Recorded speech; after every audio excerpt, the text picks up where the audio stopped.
ஒருவர் தான் தலை சிறந்து வாழ முடியும். எல்லாரும் தலை சிறந்தெல்லாம் வாழ முடியாது, வர முடியாது.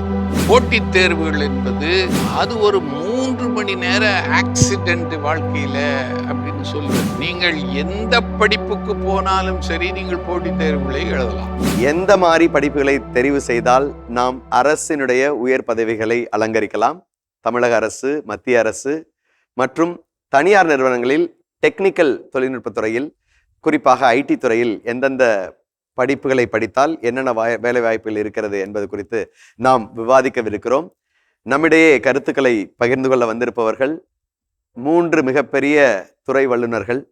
முதலாவதாக உயர் திரு கிறிஸ்துதாஸ் காந்தி IAS அவர்கள். அடுத்ததாக இன்னொரு expert ITS officer doctor VK Sanjeevi அவர்களை அறிமுகப்படுத்துவதில் மகிழ்ச்சி அடைகிறேன். 3ஆம் எக்ஸ்பர்ட் ஃப்ரம் இண்டஸ்ட்ரி, இவர் மிஸ்டர் ஜூலியஸ் சீசர். அரசு உயர் பதவியை அலங்கரிக்கணும்னு ஆசைப்படுறவங்க நிறைய பேர் இருக்கீங்க. IAS ஆஃபீஸர் ஆகணும், IPS ஆஃபீஸர் ஆகணும், அது போன்ற நிறைய உயர் பதவிகளுக்கு வரணும்.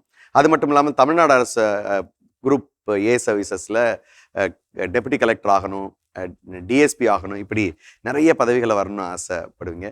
அதே போல் இன்னைக்கு மத்திய அரசு தொழில்நுட்ப நிறுவனங்களில் என்னென்ன டெக்னிக்கல் ஆஃபீஸர்ஸ்க்கான வாய்ப்புகள் இருக்குது, அப்புறம் ஐடி இண்டஸ்ட்ரி கார்ப்பரேட் செக்டாரில் என்னென்ன துறை வாய்ப்புகள் இருக்குது, இந்த படிப்புகள் இந்த துறைகளுக்கெல்லாம் வேலை வாய்ப்பு பெறணும் அப்படின்னா என்னென்ன படிப்புகள் படிக்கலாம், அதற்கான தயாரிப்புகள் எப்படி இருக்கணும், என்னென்ன நுணுக்கங்கள், என்னென்ன ஸ்கில்ஸை வளர்த்துக்கணுங்கிற நான் பேச போகிறோம். கிறிஸ்துதாஸ் காந்தி அவர்களிடமிருந்து தொடங்க விரும்புகிறேன்.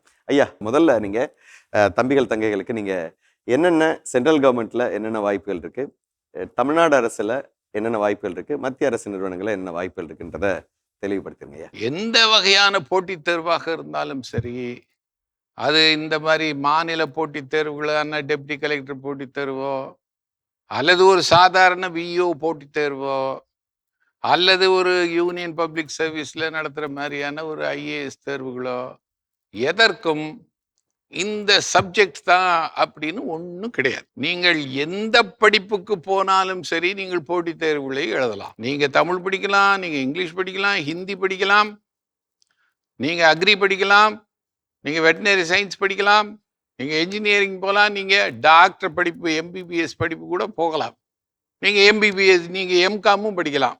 ஏதுவாவது படிங்க. எது படித்தாலும் அந்த அந்த சப்ஜெக்டை வைத்துக்கொண்டு நீங்கள் போட்டித் தேர்வுகளை எழுதிவிட முடியும். ஐயா ரொம்ப தெளிவாக சொல்லியிருக்காங்க. நீங்கள்லாம் நோட் பண்ணிக்க வேண்டியது, நீங்கள் பயப்படவே வேண்டியதில்லை, எந்த டிகிரி வேணாலும் படிக்கலாம்னு சொல்கிறாங்க.